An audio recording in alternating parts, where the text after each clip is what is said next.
বন্ধুরা, একটু লক্ষ্য করলেই দেখবেন যে এই পৃথিবীতে কত মানুষ আছে যাদের সকল সুযোগ সুবিধা থাকার পরেও তারা জীবনে কিছুই করতে পারে না। এই দুনিয়াতে অনেক বাবা মা আছে তার সন্তানকে একটি ভালো কলেজে ভর্তি করিয়েছে সে যাতে জীবনে বড় হতে পারে, কিন্তু সেখানে গিয়েও সে অজ্ঞই থেকে যায়।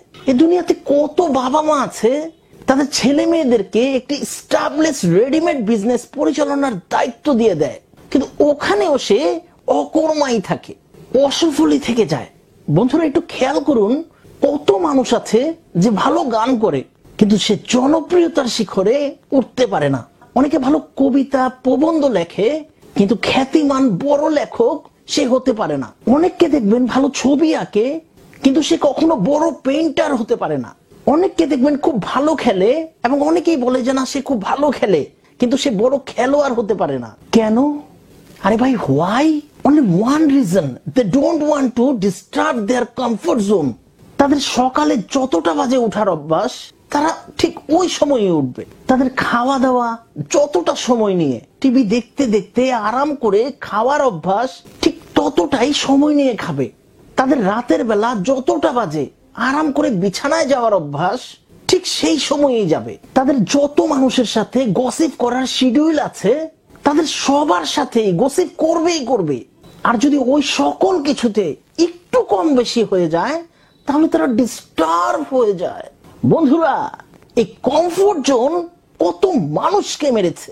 আপনি যদি প্রশ্ন করেন বেহেশত এবং দোজখের মধ্যে পার্থক্য কি, তাহলে আমি বলবো হেল হচ্ছে কমফোর্ট জোন। এই দুনিয়ার জীবন্ত নরক হচ্ছে কমফোর্ট জোন।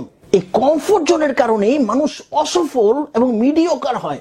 আর এই কমফোর্ট জোনের জন্যই অপরচুনিটি এসে দরজায় কড়া নেড়ে চলে যায়। সে দরজা খুলে বাইরে গিয়েও দেখে না, কেননা তার আরাম নষ্ট হয়ে যাবে, তার রেগুলার রুটিন নষ্ট হয়ে যাবে। মানুষ এবং পশুদের মধ্যে সবচেয়ে বড় পার্থক্য হচ্ছে যে পশুরা ভবিষ্যতের প্ল্যান করতে পারে না, পশুরা রিসার্চ করতে পারে না, নতুন কিছু আবিষ্কার করতে পারে না। মানুষ প্ল্যান করতে পারে, রিসার্চ করতে পারে, নতুন কিছু আবিষ্কার করতে পারে। মানুষ দুনিয়া ঘুরে ঘুরে বন্ধু বানাতে পারে। আর পশুদের কাছে গুগল নেই, মানুষের কাছে গুগল আছে। মানুষ গুগল বানাতে পারে, মানুষ যে কোনোখান থেকে বসে যে কোনো ইনফরমেশন বের করতে পারে। মানুষ তার জীবনের জন্য, তার বিজয়ের জন্য সবকিছু করতে পারে। এই ভূমণ্ডলের সকল সৃষ্টির মধ্যে সবচেয়ে সুপ্রিয়র, সবচেয়ে best creation in the whole universe, সকল সৃষ্টির মধ্যে সবচেয়ে সুপ্রিয়র কমিউনিটি মানুষ। সৃষ্টিকর্তার বানানো সবচেয়ে অদ্ভুত এবং অসাধারণ প্রোডাক্ট হচ্ছে মানুষ। আর এত অসাধারণ মানুষ সকল শক্তি থাকার পরও, সকল সামর্থ্য থাকার পরও এই অসফল জীবন কেন কাটাচ্ছেন? আরে ভাই, সম্পূর্ণ শক্তিটা তো লাগান। সম্পূর্ণ শক্তি, সম্পূর্ণ চেষ্টা লাগিয়ে দেওয়ার পর যদি সফলতা না পান তখন আপনি ব্যর্থ হবেন না, কেননা আপনি জানেন যে আপনি সম্পূর্ণ চেষ্টা করেছেন। কিন্তু যদি আপনি সম্পূর্ণ চেষ্টা না করেই যদি অসফল হয়ে যান তাহলে আপনি দুনিয়াকে যাই বলেন আপনি নিজে তো জানেন যে আপনি সম্পূর্ণ চেষ্টা করেননি। আরে আপনার অন্তর তো জানে যে আপনি সম্পূর্ণ মন প্রাণ দিয়ে চেষ্টা করেননি। বন্ধুরা, আমাদের সবাইকে লক্ষ্য করতে হবে যে আমরা কি আমাদের কমফোর্ট জোনে বসে আছি? আমরা কি বাইরে যেতে, মানুষের সাথে কথা বলতে, কাউকে প্রস্তাব দিতে, কোনো কাজের কথা বলতে লজ্জা পাই? আমাদের কি কোনো মানুষের সামনে গিয়ে নতুন কোনো প্রস্তাব দিতে সংকোচ বোধ করি? আমাদের সামনে আমাদের ইগো অথবা সিকিউরিটি কমপ্লেক্স চলে আসে? আমরা কি কোনো নেগেটিভিটির সামনাসামনি হতে ভয় পাই? আমরা কি আমাদের আইডিয়াকে কেউ রিজেক্ট করে দিয়েছে আর সে কারণে নিরাশ হয়ে ঘরে বসে থাকি? এই পৃথিবীতে মানুষের সবচেয়ে বড় ক্ষমতা, আপনার আমার সবচেয়ে বড় যোগ্যতা, আমরা সবাই বাউন্স ব্যাক করতে পারি। We all can bounce back. ছোটবেলায় একটা খেলনা ছিল না যাকে আমরা মারতাম, এদিকে মারতাম ওদিকে মারতাম এবং এটা সরে গিয়ে আবার দাঁড়িয়ে যেত, আবার মারতাম আবার মারতাম আবার উঠে দাঁড়াতো। তাকে লাথি মারতাম, সে উঠে দাঁড়িয়ে যেত। তাকে ঘুষি মারতাম, সে উঠে দাঁড়িয়ে যেত। কেননা সেই খেলনার শক্তি ছিল যে সে উঠে দাঁড়িয়ে থাকবে, কেননা এই খেলনারও শক্তি ছিল যে বাউন্স ব্যাক করবে। আরে ভাই, লাথি খান, প্রবলেম নেই, ঘুষি খান, প্রবলেম নেই, গালি শোনেন, প্রবলেম নেই, অসফল হয়ে যান, প্রবলেম নেই, 100 বার পড়ে যান, প্রবলেম নেই, কিন্তু পড়ে গিয়ে পড়ে থাকবেন না, ওটাই প্রবলেম। গালি খেয়ে ঘরে বসে থাকবেন না, ওটাই প্রবলেম। বাউন্স ব্যাক হন। আরে কোনো মেঘের এত ক্ষমতা নেই যে সে সূর্যকে সব সময়ের জন্য ঢেকে রাখবে। কোন রাতের এত ক্ষমতা নেই সে সূর্যকে সব সময়ের জন্য ঢেকে ফেলবে। সূর্যের একটু কিরণ নিংড়ে দিবে, পুরো অন্ধকারকে আলোয় আলোকিত করে দিবে। হতে পারে আপনি টেম্পোরারি অনেক অনেক সমস্যায় আছেন, অল্প কিছু দেরি হতে পারে, কিন্তু কোনো প্রবলেমের এত ক্ষমতা নেই আপনাকে আটকে রাখে।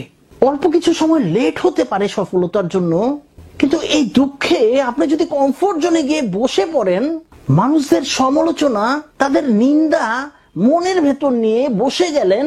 হতে পারে কেউ আপনাকে বলল যে তোমার যোগ্যতা নেই, তোমার দ্বারা এগুলো হবে না, তোমার দ্বারা এইসব সম্ভব না, তুমি এটা পারবা না, ইত্যাদি ইত্যাদি। হতে পারে যে মানুষটি কিছুটা সত্যিই বলছে, কিন্তু এক্ষেত্রে আপনি শিখে নিজেকে আপগ্রেড করার জায়গায় এই কথাগুলোকে মনে নিয়ে ঘরে বসে গেলেন, তাহলে আপনি অসফল হয়ে মরে যাবেন। এই দুনিয়ার সবচেয়ে বড় ভয়ঙ্কর অ্যাড্রেস, সবচেয়ে বিপজ্জনক অ্যাড্রেস কমফোর্ট জোন, কলোনি, এবং আপনি ওখানে থেকেই মরে যাবেন। আরে ভাই, অসফল ব্যর্থ হয়ে মৃত্যুর চেয়ে বড় পাপ এই পৃথিবীতে আর হতেই পারে না। কেননা একমাত্র মানুষকেই সৃষ্টিকর্তা অদ্ভুত ক্ষমতা দিয়ে এই পৃথিবীতে পাঠিয়েছে ইহকাল এবং পরকালের বিজয় অর্জনের জন্য, এবং সৃষ্টিকর্তাকে চেনার জন্য, এবং তার শ্রেষ্ঠত্বগুলোকে নিজের মধ্যে ধারণ করার জন্য। আমরা মানুষ বলি যে সৃষ্টিকর্তা আমাদের ভেতরেই আছে। একজন গরিবকে যদি জিজ্ঞাসা করেন, সেও বলবে যে আমার সৃষ্টিকর্তা আমার ভেতরে আছে। একজন অনেক ধনী, একজন সফল মানুষকেও যদি জিজ্ঞাসা করেন, তখন সেও বলে যে আমার সৃষ্টিকর্তা আমার ভেতরে আছে। আরে ভাই, সৃষ্টিকর্তা যদি কারো ভেতর বিরাজ করে, সে কখনো অসফল হতে পারে না, সে কখনো পরাজিত হতে পারে না। সে মাঝে মধ্যে ক্লান্ত হয়ে যেতে পারে, সে অনেক চ্যালেঞ্জের মুখোমুখি হতে পারে, কিন্তু সে পরাজিত কখনোই হতে পারে না। তাই বন্ধুরা, সম্পূর্ণ শক্তি দিয়ে প্রাণপণ চেষ্টা করুন জীবনে বিজয়ী হওয়ার জন্য, জীবনে ভালো কিছু করার জন্য, যাতে মরে গিয়েও আপনি বেঁচে থাকেন মানুষের অন্তরে। এমন কিছু কীর্তি স্থাপন করে যান, এমন কিছু দর্শন স্থাপন করে যান, যাতে মরে গিয়েও আপনি বেঁচে থাকেন মানুষের অন্তরে। বন্ধুরা, আশা করছি আজকের এই সেশনটি আপনাদের উপকারে আসবে। আমার চেষ্টা ছিল আপনাদেরকে একটু উজ্জীবিত করার, আপনাদেরকে একটু নক করার, যে কমফোর্ট জোন থেকে বের হয়ে যান। যারা কমফোর্ট জোনে বসে আছেন, একটু দয়া করে বের হয়ে যান। এই পৃথিবীতে আপনি সময় পার করার জন্য আসেননি, একটি নির্দিষ্ট পরিকল্পনাকে বাস্তবায়নের জন্য সৃষ্টিকর্তা আপনাকে পাঠিয়েছে। আপনার এই জগৎ সংসারে কিছু ভালো কাজ করার প্রয়োজন আছে বিধায় আপনাকে কোনো না কোনো কারণে সৃষ্টিকর্তা এই পৃথিবীতে পাঠিয়েছে। কারো না কারো উপকারে আসবেন আপনি, এই কারণে সৃষ্টিকর্তা আপনাকে পাঠিয়েছে। Find your purpose and do it. সবাই ভালো থাকবেন। আল্লাহ সুবহানাহু ওয়া তাআলা আমাদের সকলকে সহজ এবং সরল পথে চলার তৌফিক দান করুক। আসসালামু আলাইকুম।